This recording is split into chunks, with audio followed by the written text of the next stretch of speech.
Hello friends, hope you all are fine. Today we are going to study our chapter number 6 of class 12th Indian Economic Development and the name of chapter is Rural Development. इस chapter को बहुत अच्छे से समझने के लिए आप 10th class का इकोनॉमिक्स का पहला चैप्टर पढ़िएगा। मैं उसका लिंक आई बटन में दे दूँगा, आप उसको ज़रूर देखिएगा, बहुत अच्छा रहेगा और आपको इस चैप्टर के नोट्स डिस्क्रिप्शन में मिल जाएंगे। चलिए पढ़ते हैं। रूरल डेवलपमेंट क्या होता है? Refers to the continuous and comprehensive social economic process attempting to improve the all aspect of rural life. Rural development के अंदर आता है कि हर तरह से लगातार वो तरीके जिनसे हम गांव के लोगों की ज़िंदगी को बेहतर बना सकते हैं, और वो कैसे होगा? रोड्स, हॉस्पिटल, स्कूल्स, ये सब हम जब गांव के अंदर बनाएंगे तो गांव का जीवन स्तर क्या होगा? बेहतर होगा। प्रोसेस ऑफ रूरल डेवलपमेंट, अब इसका प्रोसेस क्या होता है? Following areas need fresh initiative for the development. In areas पे काम करने की बहुत ज़्यादा ज़रूरत है अगर हम रूरल डेवलपमेंट करना चाह रहे हैं। डेवलपमेंट ऑफ ह्यूमन रिसोर्स, सबसे पहले तो जो गांव के अंदर लोग रह रहे हैं उनका विकास करना। Quality of human need to be improved through proper attention to educate and better health facilities. और गांव के लोगों का विकास कैसे हो सकता है? जब हम उन्हें अच्छी एजुकेशन देंगे, अच्छी हेल्थ देंगे, उनके अंदर उनको रोजगार प्रोवाइड कराएंगे। Second point, development of infrastructure. It involves improvement in electricity, irrigation, credit marketing, transport facilities and agricultural research.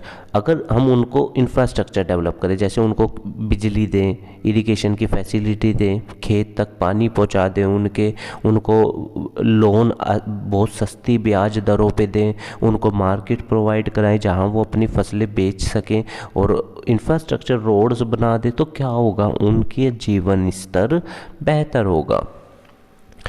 Land reforms, it includes elimination of exploitation in land relation, providing land to the tiller, improvement to the socio-economic condition of rural poor and increasing agriculture productivity and production।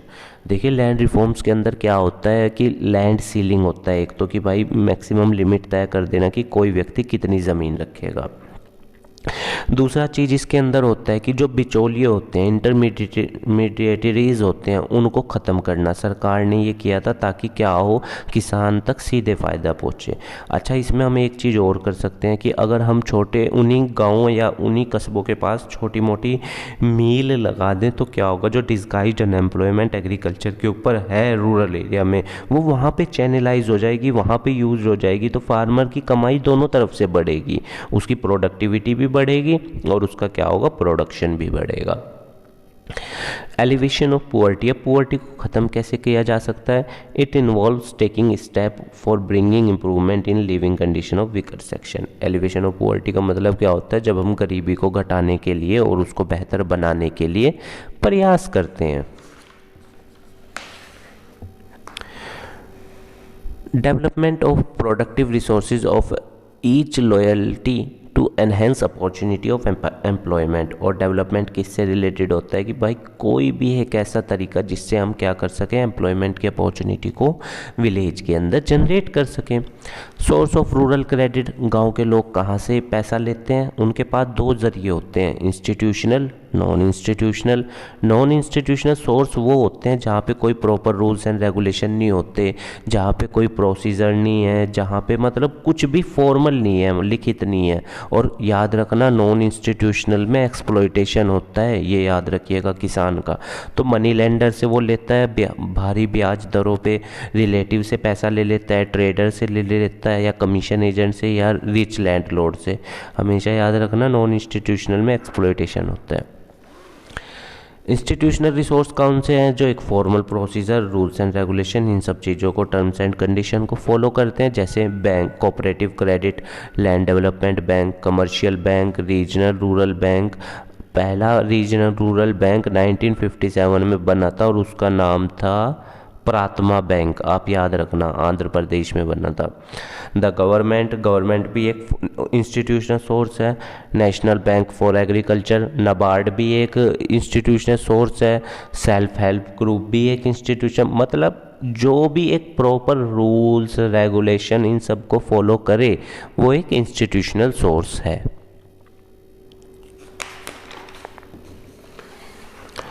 Problem faced in rural banking. अब गांव के अंदर problem क्या आ जाती है, insufficiency. कई बार क्या होता है कि गांव के जो बैंकिंग सिस्टम होते हैं वो इनसफिशिएंट होते हैं, उनकी वो इतने अच्छे से काम नहीं कर पाते, या फिर अगर वो काम करना चाह भी रहे हैं तो वो बड़े लैंडलॉर्ड सिर्फ उसका फ़ायदा उठा लेते हैं। Inadequate coverage of institutional source. दूसरा क्या होता है कि उनके पास इतना ज़्यादा कवरेज नहीं होता किस चीज़ का, एक फॉर्मल प्रोसीजर को फॉलो करने का या इस सब चीज़ का। Inadequate amount of sanction. कई बार क्या होता है जो अमाउंट उन्हें सैंक्शन होता है वो इतना पर्याप्त नहीं होता कि वो अपनी ज़रूरतों को पूरा कर सकें, वो अमाउंट बहुत कम होता है। लेस अटेंशन टू पुअर और मार्जिनल, और इसका फ़ायदा बड़े किसान उठाते हैं, छोटे किसानों तक नहीं पहुंच पाता, और इसीलिए क्या होता है कि किसान पैसे नहीं चुका पाते और ओवर ड्यूज बढ़ते जाते हैं, जिससे क्या होता है फिर वो डेब्ट ट्रैप में फंस जाते हैं, और जब वो डेब्ट ट्रैप में फंस जाते हैं तो फिर वो जो विकिशियस सर्कल ऑफ पुअर्टी होता है वो व्यक्ति उसी में ही घूमता रह जाता है। Agricultural marketing is the process that involve assembling, storage, processing, transportation, packaging, grading and distribution। देखिए इसके अंदर क्या होता है कि माल को इकट्ठा करना, उसे स्टोर करना, प्रोसेस करना, ट्रांसपोर्टेशन उसे ले जाना, उसकी पैकिंग कराना, ग्रेडिंग देना और उसको बांट देना, मतलब वहाँ पे जहाँ उसकी ज़रूरतें हैं वहाँ बेचना। मार्केटिंग के अंदर क्या आ जाता है, assembling, storage, processing, transportation, packaging, grading and distribution.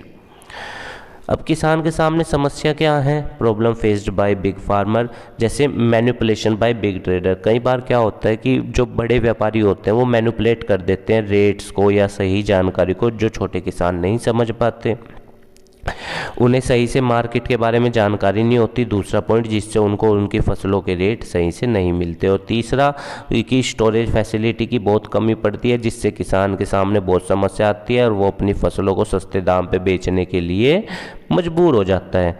Major to improve agricultural marketing. सरकार ने क्या योजनाएं चलाई हैं इसको इम्प्रूव करने के लिए, government adopt the following measure, ये तरीके अपनाए हैं। जैसे सरकार ने पहले तो रेगुलेटेड मार्केट बनाने की कोशिश की है। रेगुलेटेड मार्केट क्या होता है, regulated market have been organised with a view to protect the farmers from the malpractice of seller and broker, ताकि जो किसान हैं उसको बिचौलिए या जो दो बड़े व्यापारी हैं उनसे वो उसका एक्सप्लॉयटेशन ना कर सके। इसलिए सरकार ने क्या कहा, रेगुलेटेड मार्केट बनाई जिन्हें सरकार चलाएगी। इंफ्रास्ट्रक्चरल फैसिलिटीज़ में वेयर हाउस, स्टोरेज, अन्य चीज़ें, जैसे to provide physical infrastructure facilities like roads, railway, warehouse, godown, cold storage and processing unit अगर सरकार बनाएगी तो किसानों को बहुत फ़ायदा रहेगा। कोऑपरेटिव मार्केटिंग, इसमें क्या होता है, the aim is to realise fair price. Cooperative marketing में सभी लोग जब एक ही फसल को बेचते हैं बड़े स्केल पे, और क्या होता है एक प्रॉपर रेट पे, मतलब मिलके सब तय करते हैं, उसको कोऑपरेटिव फार्मिंग बोलते हैं। Different policy instrument in order to protect farmer, government initiated following policy. सरकार ने ये पॉलिसी भी चलाई, मिनिमम सपोर्ट प्राइस। अब देखिए कुछ इसमें कंफ्यूज रहते हैं, मिनिमम सपोर्ट प्राइस क्या होता है, ये सरकार के द्वारा तय किया गया रेट होता है। जैसे मान लीजिए एग्जांपल के जरिए समझाता हूँ, अगर गेहूं का रेट 2000 रुपये MSP तय किया सरकार ने, तो अब किसान के पास ऑप्शन है कि अगर उसका गेहूँ 2000 से ज़्यादा बिकता है, 2000 से ज़्यादा का बिक रहा है तो वो कहीं पर भी बेच ले, और अगर उसको बाज़ार में 2000 रुपये तक रेट नहीं मिल रहे हैं तो वो सरकार को 2000 का दे दे, MSP इसको बोलते हैं। To safeguard farmer interest, farmers को हितों को रक्षा करने के लिए सरकार ने क्या किया, MSP फिक्स किए। Maintenance of buffer stock, buffer stock is created in the years of surplus production and use during shortage. इसमें क्या होता है, सामान को इकट्ठा कर लिया जाता है और जब उसकी कमी पड़ती है उसको यूज किया जाता है। जैसे सरकार अपने गोदाउन में क्या करती है, गेहूं को यूज करती है, फिर PDS सिस्टम या और सिस्टम्स के जरिए लोगों तक पहुंचाती है जब ज़रूरत पड़ती है। देखिए अगला यही आ गया, पीडीएस सिस्टम 1992 में शुरू हुआ था। It operates through a network of ration shop. इसमें राशन शॉप की दुकानें खोली जाती हैं, फेयर प्राइस की दुकानें खोली जाती हैं। उसमें क्या बांटा जाता है, वीट, राइस, केरोसिन, बहुत सस्ती ब्याज दरों पे इसके अंदर बांटा जाता है। जैसे 2 रुपये किलो हमारा गेहूँ होता है और 3 रुपये किलो चावल होता है, और 5 किलो मिलते हैं 1 यूनिट को। वाइट राशन कार्ड पे, पिंक राशन कार्ड पे 35 किलो मिलता है, दोनों चीज़ें। उसमें यूनिट का हिसाब नहीं होता पिंक वाले पे। पीडीएस सिस्टम एक अच्छा इनिशिएटिव है सरकार के द्वारा गरीब लोगों की मदद का। अच्छा, आप हमें ज्वाइन भी कर सकते हैं। उसमें हमारे ज्वाइन बटन पे क्लिक करके हम आपको उसमें अल्टरनेट स्पेशल वीडियोस, आपकी क्वेरीज और लाइव सेशन कराया करेंगे अगर आप हमसे जुड़ते हैं ज्वाइन बटन से। तो आप देख लीजिएगा, अगर आपको लगता है कि आपको हमारे साथ जुड़ना है और हमारे से चीज़ें डिस्कस करनी है, तो आप हमारे ज्वाइन बटन पे क्लिक करके हमसे जुड़ सकते हैं। चैनल के ऊपर सब्सक्राइब के नीचे है आता है join button. Emerging alternate marketing channel. अब देखिए क्या है, origin of farmers market. The concept of farmers market was started to give boost to small farmers by providing them direct access to the consumer and eliminating middleman. सरकार क्या चाहती है कि भाई बिचौलिए बीच में ना हो, सीधा किसान अपना माल फैक्ट्री तक बेचे और सारा मुनाफा उसको हो। तो इसीलिए सरकार ने, जैसे आप देख लीजिए, ई मंडी नाम के पोर्टल चलाए हैं, ऑनलाइन मंडी। उसमें किसान चेक कर सकता है कि किस मंडी में सबसे ज़्यादा रेट है और वहाँ पर जाकर अपनी फसलें बेच सकता है। तो ये बहुत अच्छा इनिशिएटिव है सरकार के द्वारा। Alliance with national and multinational companies, it is also very required. Several national and multinational fast food chains are increasingly entering into contract alliance with farmer. बड़ी बड़ी कंपनियां फार्मर्स के साथ जुड़ रही हैं ताकि डायरेक्ट फार्मर्स उनको प्राइमरी प्रोडक्ट्स प्रोवाइड करा सके। उसमें किसान को भी फ़ायदा है, बड़ी कंपनी को भी, उसको बिचौलियों को कमीशन नहीं देना पड़ेगा, किसान को डायरेक्ट फ़ायदा मिलेगा। तो बहुत अच्छा इनिशिएटिव है। Reason for diversification. The need for diversification arises because there is a greater risk in depending exclusively on farming and to provide productive sustainable livelihood option to rural people. इसके अंदर diversification का ज़रूरत क्यों है? क्योंकि क्या है, देखिए समस्या, अगर हम पूरी तरह एग्रीकल्चर पे अपने जीवन को डिपेंड कर देंगे तो क्या होगा, उसमें सर्वाइवल नहीं हो पाएगा। जैसे बढ़ती हुई जनसंख्या है, चीज़ों की डिमांड बढ़ती जा रही है और प्रकृति के पास जो ज़मीन है वो सिकुड़ दी जा रही है। तो लैंड की प्रोडक्टिविटी अगर हम HYV सीड इन सबसे बढ़ाएंगे तो फिर उसकी सॉयल फर्टिलिटी घट जाती है। तो इसीलिए क्या होता है कि जो सस्टेनेबल डेवलपमेंट की जब बात आती है, जिसमें हम फ्यूचर जनरेशन के लिए रिसोर्सेज को प्रिजर्व करते हैं, तो हमें एग्रीकल्चर से लोगों को कहीं और सेक्टर में चैनलाइज करना होगा। इंडिया के अंदर तो डिस्गाइज्ड अनएम्प्लॉयमेंट एग्रीकल्चर में सबसे ज़्यादा है। बेनिफिट ऑफ डाइवर्सिफिकेशन, इसके फ़ायदे क्या है? It is essential to provide supplementary gainful employment and to enable rural people to overcome poverty through higher income. और इसके फ़ायदे क्या होंगे? जब किसान की कमाई बढ़ेगी तो क्या होगा, वो गरीबी के इस चक्रव्यूह से बाहर निकलेगा और अच्छी ज़िंदगी जिएगा। टाइप ऑफ डाइवर्सिफिकेशन, 2 एस्पेक्ट हैं। सबसे पहले तो हम क्रॉप प्रोडक्शन डाइवर्सिफाई करें। जैसे अगर आप एक फसल सिर्फ गेहूँ उगा रहे हैं तो हम उसमें चावल उगाने लगें, या उसमें खेत के चारों तरफ पेड़ लगा दें। इसको बोलते हैं मल्टी क्रॉपिंग सिस्टम। यस, ठीक है, क्रॉप्स में डाइवर्सिफिकेशन आ सकता है। दूसरा, प्रोडक्टिविटी एक्टिविटीज़ में डाइवर्सिफिकेशन आ जाता है। It involve the shift of workforce. मैंने आप लोगों को बताया, लोग जो एक्स्ट्रा उसमें लगे हुए हैं, डिस्गाइज्ड जो लोग हैं, उनको कहीं और पे चैनलाइज कर दो, तो ये प्रोडक्टिविटी डाइवर्सिफाई हो जाएगी।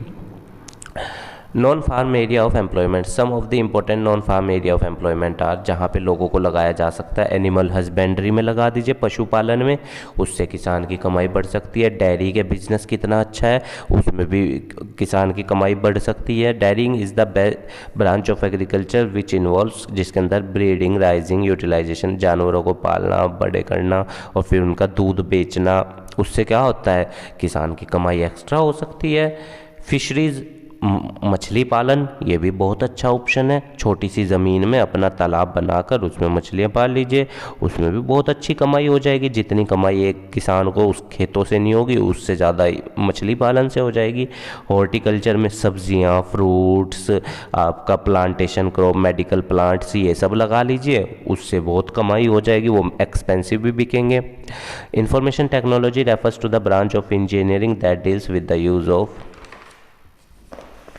Computers and telecommunication to retrieve information technology का भी यूज पड़ता है, जैसे आप देखते होंगे वेदरिंग प्रोसेस में, या फिर अगर टीवी पे जैसे अभी सरकार ने किसान चैनल चलाया था डीडी किसानों के लिए, तो इस तरह के जब हम किसान को डेवलप करना चाहते हैं और उसको इन्फॉर्मेशन वेदरिंग प्रोसेस या इन सब चीज़ों के लिए हमें आईटी सेक्टर की भी ज़रूरत पड़ेगी, उसको भी डेवलप करने की बहुत ज़्यादा ज़रूरत है। ऑर्गेनिक फार्मिंग क्या होता है? जैविक खेती, जिसमें हम क्या करते हैं, फर्टिलाइज़र मैन्यूर्स का उपयोग नहीं करते, कंपोस्ट का, ठीक है। और जो चीज़ें इसमें बनाई जाती हैं कंपोस्ट या ग्रीन मैन्यूर, वो सब जैसे काऊ के डंग से बना लिया, भैंस के डंग से बना लिया, ठीक है। Is the form of agriculture that relies on techniques such as crop rotation, और इसमें क्रॉप रोटेशन होती है, जैसे फसलें उगा ली, फिर उसको 6 महीने के लिए या 1 साल को ज़मीन को खाली छोड़ दिया, उससे क्या होगा, वो अपनी फर्टिलिटी को दोबारा से गेन कर लेगी। फर्टिलिटी किससे बढ़ती है? जब पेड़ या ये सब चीज़ें क्रॉप्स क्या करती हैं, नाइट्रोजन एनवायरनमेंट में से सोखती हैं और उसको ज़मीन तक पहुंचाती हैं, तब वो बढ़ती है। ऑर्गेनिक फार्मिंग के फ़ायदे क्या हैं? देखो, ये तो एक इकोनॉमिक फार्मिंग, इसमें लागत बहुत कम आती है, HYV सीड और फर्टिलाइज़र तो बहुत महंगे होते हैं। एम्प्लॉयमेंट का सोर्स बनती है ये, हेल्दी फूड प्रोवाइड करती है क्योंकि इसमें केमिकल्स वो सब तो मिले हुए नहीं होते, एनवायरनमेंट को प्रोटेक्ट करती है, बहुत बढ़िया बात। और इसमें एक पॉइंट नहीं लिखा हुआ, वो मिट्टी को भी तो प्रोटेक्ट करती है, मिट्टी की फर्टिलिटी को गिरने नहीं देती। जनरेट इनकम थ्रू एक्सपोर्ट, और हम इसमें बढ़िया कमाई कमा सकते हैं अगर हम इन सब सामानों को एक्सपोर्ट करें। चैलेंजेस क्या हैं? चैलेंजेस बिफोर ऑर्गेनिक फार्मिंग, जैसे ये लेस पॉपुलर है इंडिया में इतना ज़्यादा, या दुनिया में इसको कोई इतना ज़्यादा नहीं अपनाता। इंफ्रास्ट्रक्चर और मार्केटिंग फैसिलिटी की बहुत ज़्यादा कमी है। सरकार हालांकि फिर भी, जैसे ये जो हमारी करंट सरकार है, मोदी गवर्नमेंट, ये तो बहुत काम करते हैं ऑर्गेनिक फार्मिंग के ऊपर, जो कि बहुत अच्छा इनिशिएटिव है। लो याइल्ड, इसमें उत्पादकता दर थोड़ी कम होती है, अगर हम HYV सीड या आर्टिफिशियल सीड से कंपेयर करें तो कम होती है। शॉर्टर फूड लाइफ होती है, जो इसमें भोजन उत्पादन होता है उसका जीवन स्तर बहुत छोटा होता है, मतलब उसको टाइम पीरियड के अंदर अंदर यूज़ करना पड़ेगा, उसको स्टोर नहीं कर सकते, और लिमिटेड फसलें हम इसके अंदर उगा सकते हैं। इवैल्यूएशन करें अगर हम इसका रूरल डेवलपमेंट का, तो देखिए स्ट्रेस ऑफ डाइवर्सिफिकेशन, सबसे पहले तो हमने डाइवर्सिफिकेशन, जो डिस्गाइज लोग लगे हुए हैं एग्रीकल्चर में, उन्हें दूसरी जगह डाइवर्सिफाई करना बहुत ज़्यादा ज़रूरी है, पहला पॉइंट। डाइवर्सिफिकेशन के अंदर दूसरा पॉइंट आ जाएगा कि जो फार्मर सिंगल क्रॉपिंग कर रहा है उसको मल्टी क्रॉपिंग करनी चाहिए, जिससे क्या होगा, उसका लेवल ऑफ इनकम बढ़ेगा और उसका एफिशिएंसी इफेक्टिवनेस भी बढ़ेगी। The third point is better facilities, अगर किसान को इरिगेशन फैसिलिटी मिल जाए, इलेक्ट्रिसिटी, रूरल क्रेडिट मिल जाए, तो उसका जीवन स्तर अच्छा हो सकता है, गांव का डेवलपमेंट हो सकता है। More expansion emphasis on the sustainable development, sustainable development पे ज़्यादा ध्यान देने की ज़रूरत है, बिल्कुल ज़रूरत है, क्योंकि जनसंख्या बढ़ती जा रही है, आने वाली जनरेशन्स की ज़रूरतों को पूर्ण रूप से पूरा करने के लिए हमें सस्टेनेबल डेवलपमेंट पे ध्यान देने की बहुत ज़्यादा ज़रूरत है। तो उम्मीद है गाइज आपको चैप्टर समझ में आ गया होगा। हमारे काम को सपोर्ट करने के लिए वीडियो को लाइक कीजिएगा, अपने दोस्तों के साथ शेयर कीजिएगा और हमारे चैनल को भी सब्सक्राइब कर दीजिएगा। और अगर आपकी कोई क्वेरी है तो वो आप हमें कमेंट बॉक्स में बताइएगा, हम उसका आंसर देने की पूरी कोशिश करेंगे। ये तो हो गई एक चीज़। अब दूसरी चीज़, अगर आप हमारे से जुड़ना चाहते हैं और अपने डाउट्स या डिस्कशन करना चाहते हैं चीज़ों से रिलेटेड, या फिर आप स्पेशल लाइव सेशन चाहते हैं, हम उसमें आपको लाइव सेशन आपकी प्रॉब्लम की क्वेरी का सॉल्यूशन देंगे, तो आप हमारे से ज्वाइन बटन से जुड़ सकते हैं। देखिए क्या होता है, कई बार जब आप हमें सपोर्ट करेंगे तो हम भी ग्रो करेंगे, हम भी चीज़ों को और बेहतर बनाएंगे। तो ये सब चीज़ें होती हैं। खैर, आप इसको अच्छे से पढ़िएगा और इसका नोट्स आपको डिस्क्रिप्शन में मिल जाएगा, तो आप डिस्क्रिप्शन से उसको डाउनलोड कर लीजिएगा। ठीक है गाइस, धन्यवाद।